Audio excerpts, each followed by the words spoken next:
Hey gang, the world is burning.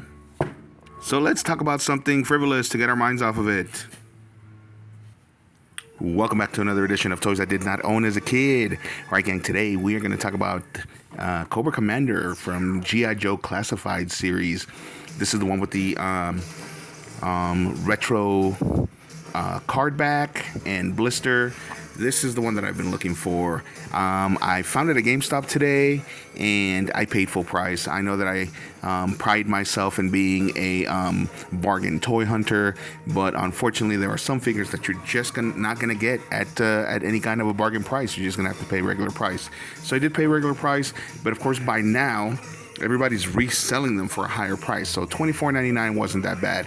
And I was also in an area where you don't pay taxes. So $24.99 is just what I was going to have to pay. Especially since the one that I want is this one with the retro card back and the Cobra Commander uniform without the cape. This is the original cartoon realistic costume, or the cartoon accurate costume, and he's got the accessories that he originally came with. I do have a small one from back in 2020, so I was making do with that until now, but this is awesome. This is awesome. Again, I've been looking for it, and I am of course going to be opening it, so that's what we're going to be doing.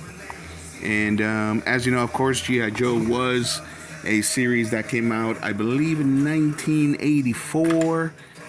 Just like the Transformers. Actually, I think it was 1983. It came out a year before the Transformers did. And, of course, it was by a toy line from Hasbro. And they were introduced originally through the Marvel Comics, or reintroduced, rather, through the Marvel Comics. And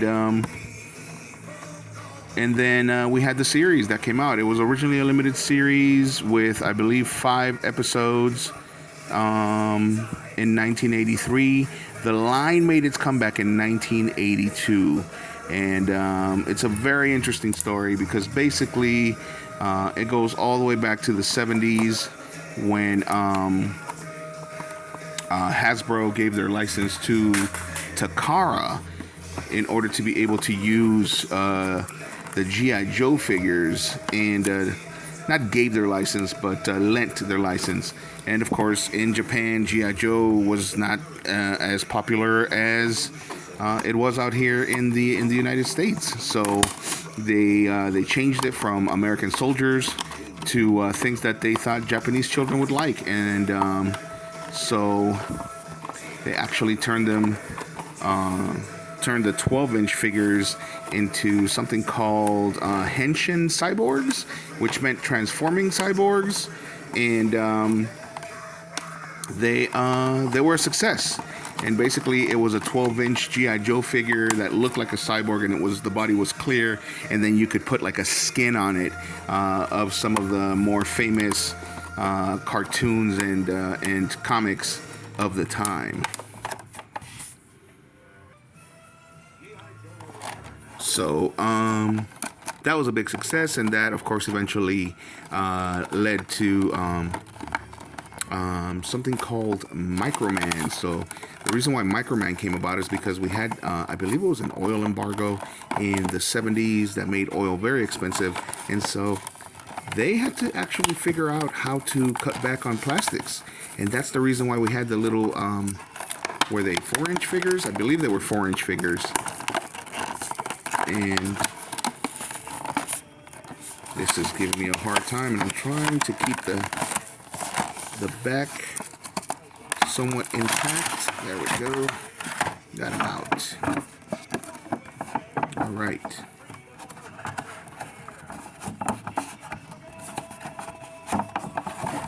There we go.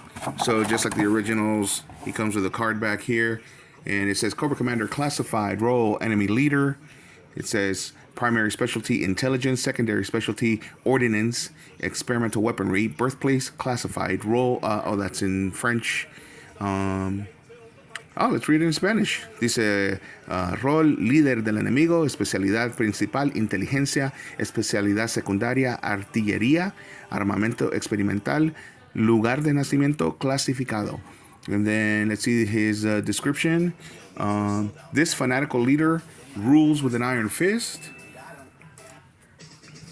He demands total loyalty and allegiance. His main battle plan for world control relies on revolution and chaos.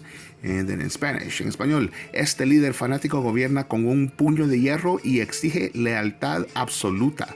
Su plan consiste en alcanzar el poder absoluto y el control global a través de la revolución y el caos. So there you go. So, and of course, this one was from, I believe, 2023. So no, actually, this copyright says 2024, but of course, this is a re-release. But he looks amazing. Enough of that. Of course, the artwork is awesome because it harkens back to the original artwork from back in 1983/82. So there we go. He looks amazing, gang. And I'm keeping the lights off because for whatever reason, the video looks weird when I turn on the lights for you guys. Because it gives him some shadows that I don't want. He looks better in person when I turn on the lights, my floodlights here, but he looks better in the video this way. But look at that. That's awesome. And of course, this does have the same articulation from the one that I got back from 2020. But he's pretty hefty. I'm trying to get him out. I like these blisters because if you keep the blister intact, you can actually rebox him. So there he is. Lots of great articulation, just like the original Joe's. Of course, he can twist at the waist here. He's got some ab crunch. We can do a T-pose here. And he bends at the elbows. He's double jointed at the elbows. He's got those trigger hands. And they twist at the wrists as well. And of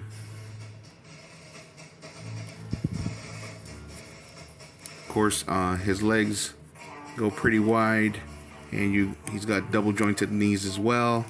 And he's got some ankle tilt here, and he's got a bend here. So what I don't like is that they have this slipper thing that I don't like, and I'm always afraid that it's just gonna break off because it's not fully attached. So his little garter, his little knife garter seems to be slipping off all the time, so that's gonna be an issue. Let's try to get it so that it doesn't do that anymore. But this sculpt is amazing. All the details are great. He's got a little bit of a butterfly here too, so that he can kind of shrink his hands inside. And does his helmet come off like the 2021? No, it doesn't, and I'm happy for that. I did. It was cool to see his helmet coming off, but it slips off a lot. It slips off a lot. So this over here is going to be for the accessories, and let's get his accessories on him. So get that garter up. Miss. So of course the original Cobra Commander was voiced by the same person who voiced Starscream in the Transformers, which was, again, funny because the G.I. Joe and the Transformers have a shared history when it comes to their evolution, especially the 1980s version of the Transformers and G.I. Joes.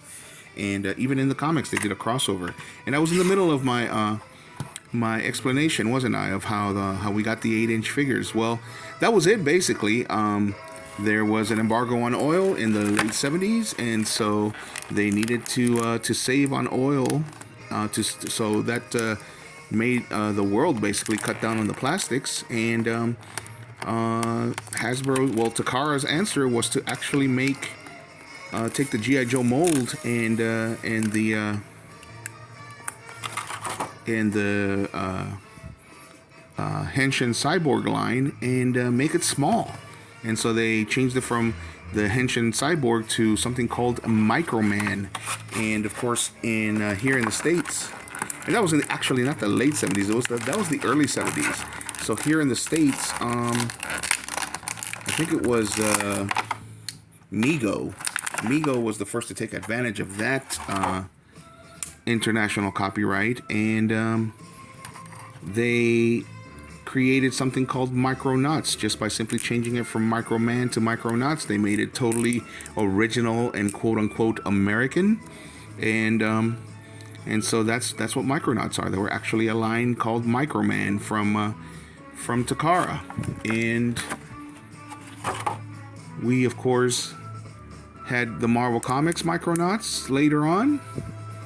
I think Mego made a deal with them. So big props to Mego for actually being the original idea behind advertising toys through comics. Since they couldn't do it through the TV, they went ahead and made a deal with Marvel, and so that's how Micronauts came about. But then, of course, that kept evolving, and Micronauts evolved into Microchange, and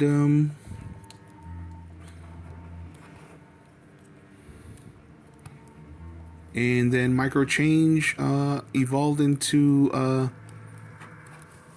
Diaclone, and or did a kind of a spin-off toy line called Diaclone, and then that, by 1983, became the car robot line of the Diaclone, and that was where we get our Transformers from Microchange and Diaclone. And also where we got our G.I. Joes, our 4-inch figure G.I. Joes, was from Microman.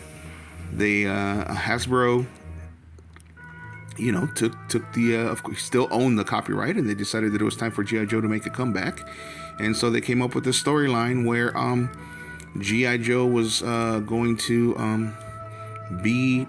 They took the 4-foot line of the Micronauts or Micromen, and designed some unique G.I. Joes. And originally, they were only going to have the heroes. And when they told Marvel that they wanted to come up with a comic in order to advertise them, the writers at Marvel, I believe, what was his name? Was it Larry Hama? He's the original writer. Well, he told them, well, I mean, this is great that we have some army heroes, but they need somebody to fight. So who are they going to fight? And they were like, "Holy crap, you're right!" Because originally they were only going to have the heroes. So Larry Hama was the one that came up with this terrorist organization that he called Cobra, and it was kind of a throwaway name from the